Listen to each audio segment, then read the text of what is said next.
شو؟ كينان، ما قلنا شهر متزوجين؟ هلا بدك تقطع اجازتك وترجع؟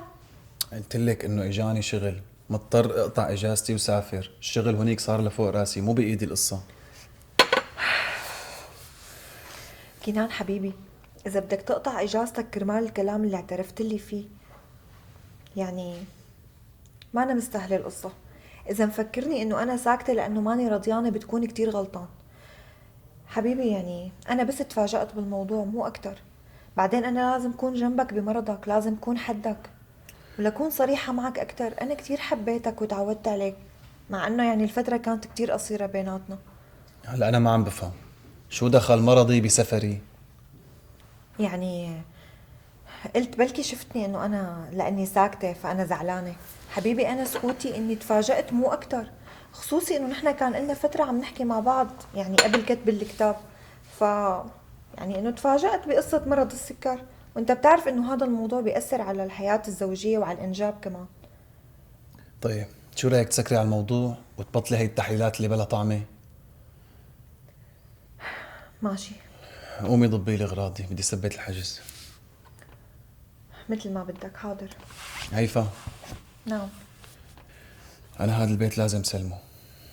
بتروحي بترجعي على بيتك، بتقضي لك شهر زمان شهرين زمان لحتى ابعت وراكي وسفرك لعندي. ماشي، مثل ما بدك. ضبي شنطتك كمان. حاضر.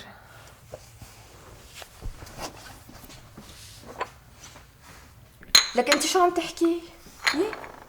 اي والله يا منى هذا اللي صار. لك انا قلبي كتير ناقصني من هالسفرة المفاجئة هي. والله شي غريب، ما بعرف شو بدي اقول لك. طيب ما عم يحاول يتواصل معك يحكي معك؟ ايه بلا عم بيحكي معي، بس يرجع من شغله بيكتب لي كلمتين وبيسكر نت وبيختفي. ما بعرف، كل تصرفاته فيها غرابة. الله يهدي بالك يا رب، شغلة صعبة. خايفة كتير يا منى، خايفة كتير. يعني على قد ما كنت حريصة من بعد زواجي الأول، وكنت كتير خايفة من الزواج الثاني. ما بعرف، معقول قولتك يعني يصير شي يكسر لي قلبي مرة تانية؟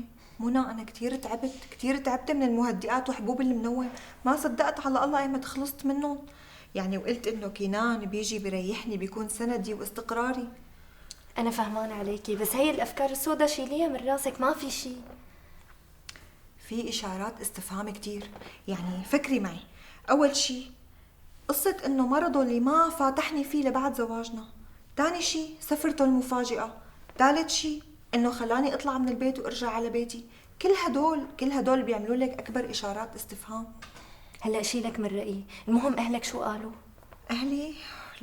لك أنا ما عندي تفسير لشي، لا أنا ولا أهلي. خلص وكلي الله وقولي يا رب. يا رب، يعني أنا ما إلي غير الله. شو صاير معك؟ كينان شبو؟ طلعني.